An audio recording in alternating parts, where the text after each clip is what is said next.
हम आपको कबीर परमात्मा जी की समर्थता की एक छोटी सी झलक दिखाएंगे। साथ ही ये भी दिखाएंगे कि कैसे हुआ सनातनी पूजाओं का पतन। जन में एक बीज से सबकी मिट्टी एक, मन में दुविधा पड़ गई, हो गए रूप अनेक, हो गए रूप अनेक। अगर आप मुझसे पूछेंगे पूरी इंडियन हिस्ट्री में अगर मुझे एक व्यक्ति के पैर छूने हो तो मैं कबीरदास को चुनूंगा। दुनिया की महानतम बड़ी से बड़ी यूनिवर्सिटीज आज संत कबीर की वाणी पर रिसर्च कर।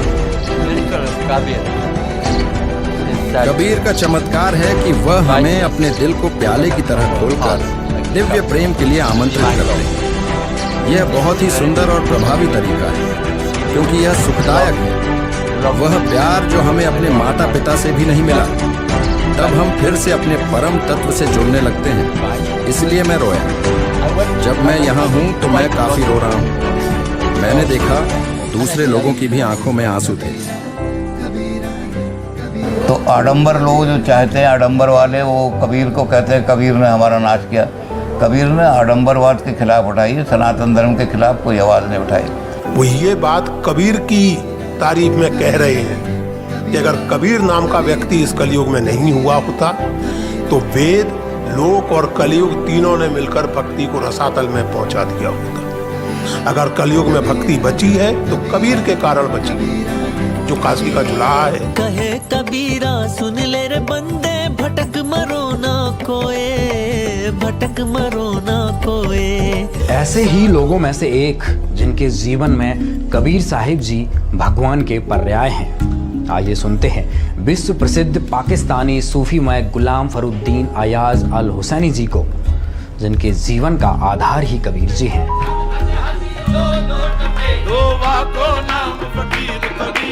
कबीर कहाँ से आए थे, किस इलाके से आए थे, ये मालूम है आपको? कबीर को बहुत गहराई से मैंने पढ़ा है, और मैंने न सिर्फ पढ़ा है बल्कि मैं कबीर से मिला हूँ, मैंने कबीर को देखा है, मैं कबीर को जानता हूँ।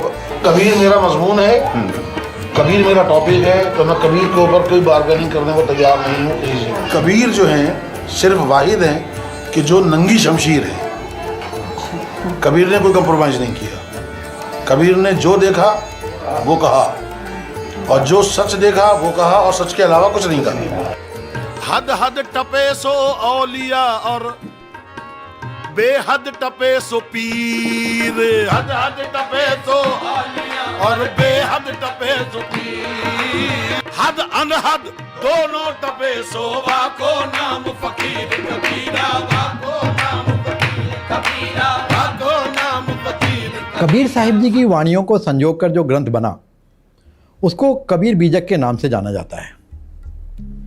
जितना भी मैंने उसका अध्ययन किया उसमें उन्होंने अपनी वाणियों में वर्णित साखी, शब्द और रमैनियों के रूप में जो एक सर्वोच्च शक्तिमान सच्चिदानंद घन ब्रह्म का जिक्र किया है वो अद्वितीय, अनन्य और अवर्णनीय है।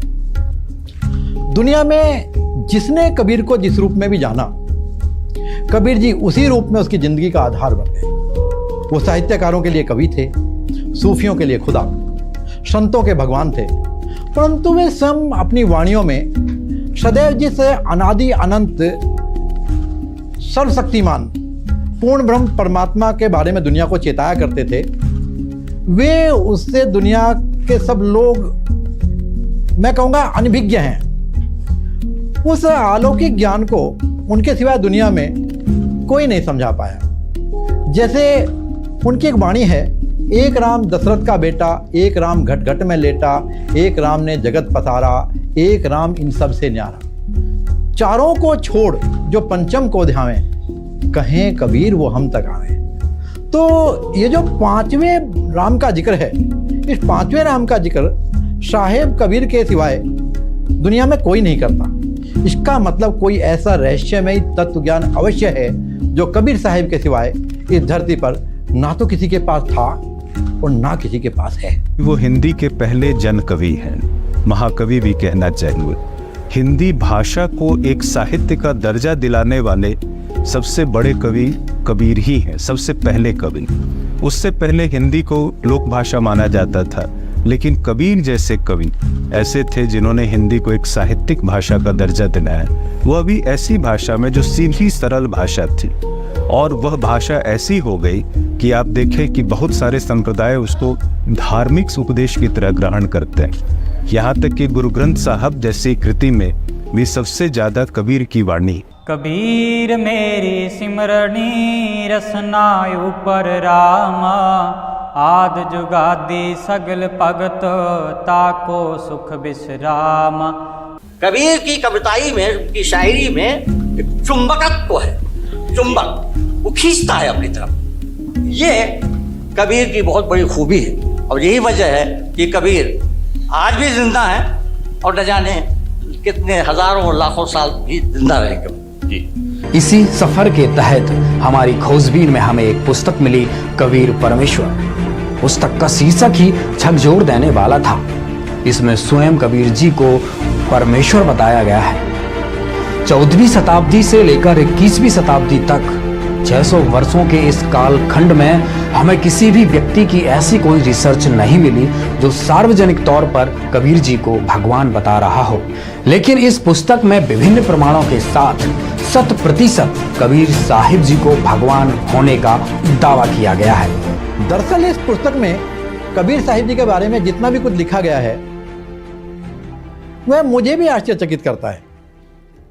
मैं सोच रहा था कि इस पुस्तक के रचनाकार को कबीर साहिब का पूरा ज्ञान हुआ कैसे, क्योंकि जहां तक मैंने कबीर जी को अध्ययन किया है तो उनके रहस्य को कबीर ही जानते हैं, दूसरा उनका पूर्ण भेद नहीं जानता।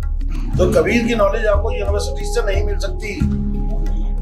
कबीर की नॉलेज, कबीर की जानकारी आपको यूनिवर्सिटी से, स्कॉलर्स से, प्रोफेसर से नहीं मिल सकती। कबीर के लिए आपको कबीर के पास ही जाना पड़ेगा।